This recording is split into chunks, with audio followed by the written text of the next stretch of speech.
वो पुरानी सलाह तो हम सबने सुनी है ना? कि भाई अगर खुजली वाले रैश हो तो उन्हें खरोचना नहीं चाहिए। हाँ बिल्कुल। अक्सर लगता है कि बस कहने की बात है, लेकिन अब यूनिवर्सिटी ऑफ पिट्सबर्ग की एक नई रिसर्च आई है। हाँ, मैंने पढ़ा उसके बारे में। उसने बताया है कि इसके पीछे असल में विज्ञान क्या है। एग्जैक्टली ये स्टडी चूहों पर की गई है, एलर्जिक कॉन्टैक्ट डर्मेटाइटिस पर, जो एक्जिमा का एक टाइप है और साइंस जर्नल में पब्लिश हुई है। अच्छा, तो आज हम इसी पर थोड़ा गहराई से बात करेंगे। सही। हाँ, समझेंगे कि भाई ये खरोचने से आखिर होता क्या है, सूजन क्यों बढ़ती है, और ये भी कि मतलब राहत तो मिलती है ना खरोचने से थोड़ी देर के लिए। वो क्यों, और क्या इसका कोई छुपा हुआ फायदा भी हो सकता है। हाँ, ये सारे सवाल दिलचस्प हैं। चलिए शुरू करते हैं। देखिए, सबसे अजीब बात तो यही है कि खरोचने से अक्सर अच्छा लगता है। हाँ, मतलब थोड़ी राहत मिलती है तो हम्म, लगता है कि शायद कोई तो फायदा होगा, वरना ये आदत बनती ही क्यों। सही बात है।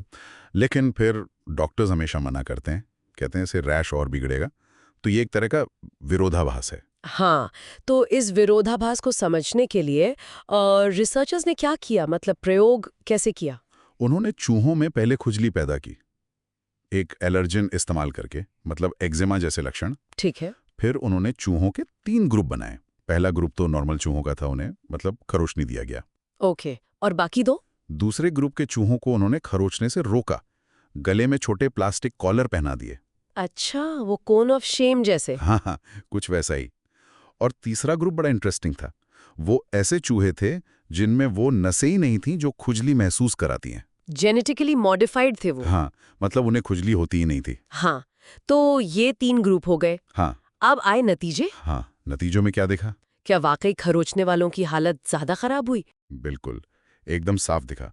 जिन चूहों को खरोचने दिया गया था, उनके कानों में जहां एलर्जन लगाया था, बहुत ज्यादा सूजन आ गई। ओह। त्वचा लाल हो गई और उसमें इन्फ्लेमेटरी सेल्स, जिन्हें न्यूट्रोफिल्स कहते हैं, वो भर गए। और जिन चूहों को रोका गया था या जिन्हें खुजली महसूस नहीं हुई। उन दोनों ग्रुप्स में सूजन बहुत ही कम थी, ना के बराबर। तो इससे ये तो पक्का हो गया कि खरोचना ही सूजन को बढ़ा रहा है। ठीक है, तो अब सवाल ये है कि खरोचने से अंदर ऐसा क्या होता है कि सूजन इतनी बढ़ जाती है, मतलब मैकेनिज्म क्या है इसका। यहीं पर यह स्टडी और भी दिलचस्प हो जाती है। देखिए, जब हम खरोचते हैं ना, हाँ। तो त्वचा में जो दर्द महसूस कराने वाली नसें होती हैं, वो न्यूरॉन्स एक केमिकल छोड़ते हैं, सब्सटेंस पी कहते हैं उसे। Substance P, okay. फिर ये केमिकल क्या करता है। ये सब्सटेंस पी जाकर इम्यून सिस्टम की कुछ खास सेल्स को एक्टिवेट करता है, मास्ट सेल्स। मास्ट सेल्स ये क्या होती हैं। ये त्वचा में पहले से होती हैं। एलर्जी और सूजन में इनका बड़ा रोल है। जब सब्सटेंस पी इन्हें एक्टिवेट करता है, तो ये और ज्यादा सूजन बढ़ाने वाली सेल्स, जैसे वो न्यूट्रोफिल्स, उनको वहां बुला लेती हैं। अच्छा, तो खरोचा, सब्सटेंस पी निकला, उसने मास्ट सेल्स को जगाया और सूजन बढ़ गई, ऐसा। हाँ, पर इसमें एक और लेवल है, और वही सबसे जरूरी खोज है।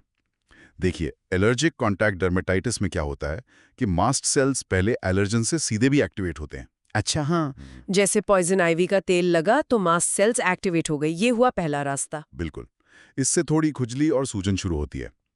लेकिन जब आप उस जगह को खरोचते हैं, हाँ। तो सब्सटेंस पी निकलता है और वो मास्ट सेल्स को एक दूसरे रास्ते से भी एक्टिवेट कर देता है। अरे, मतलब दोहरा असर, एक तो एलर्जन से, दूसरा सब्सटेंस पी से। एग्जैक्टली। इसी को रिसर्चर्स ने सिनर्जेटिक एक्टिवेशन कहा है। मतलब दोनों रास्ते मिलकर जितना असर अकेले अकेले करते, उससे कहीं ज्यादा करते हैं। वाह, तो यही वो वजह है कि खरोचने से सूजन एकदम से बढ़ जाती है। ये तो पूरा एक दुष्चक्र बन जाता है। हाँ, बिल्कुल। मामूली खुजली से गंभीर सूजन तक का सफर। ये समझना बहुत जरूरी है कि खरोचना सिर्फ रगड़ना नहीं है, ये अंदर एक केमिकल रिएक्शन शुरू कर देता है। ये तो बहुत ही क्लियरली समझा दिया आपने। लेकिन क्या इस स्टडी में कुछ ऐसा भी निकला जिसकी उम्मीद नहीं थी, कोई सरप्राइज। हाँ, एक था। देखिए, मास्ट सेल्स का एक और काम भी होता है, बैक्टीरिया वगैरह से बचाना। अच्छा। तो स्टडी में देखा कि जिन चूहों ने खरोचा था, उनकी त्वचा पर स्टैफिलोकोकस ऑरियस बैक्टीरिया कम हो गया। ये वही बैक्टीरिया है जो स्किन इन्फेक्शन करता है अक्सर। रुको, क्या मतलब खरोचने से बैक्टीरिया कम हो गया, तो इसका मतलब खरोचने का कोई फायदा भी है।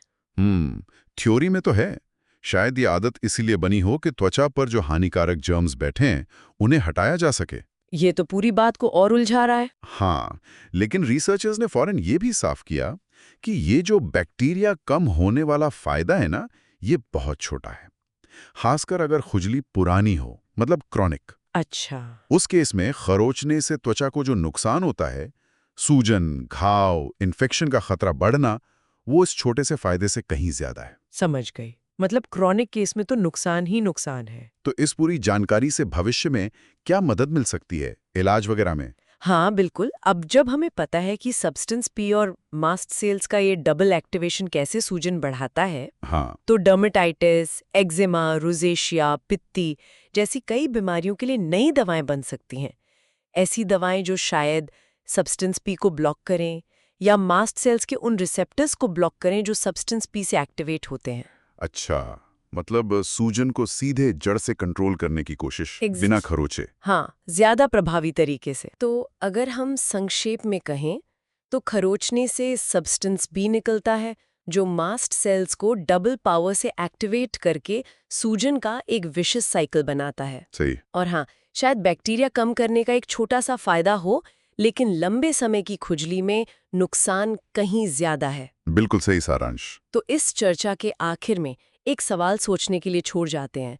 अगर खरोचना कम से कम थोड़ा बहुत बैक्टीरिया हटाने के एक डिफेंस मैकेनिज्म की तरह शुरू हुआ होगा, तो क्या हमें खुजली को मैनेज करने के तरीके पर दोबारा सोचना चाहिए, खासकर उन मामलों में जो क्रॉनिक नहीं है? दिलचस्प सवाल है। क्या कभी ऐसा हो सकता है कि बहुत हल्का कंट्रोल में खरोचने का कोई नेट पॉजिटिव असर हो, या त्वचा को नुकसान हमेशा भारी पड़ेगा? इस पर सोचिएगा जरूर।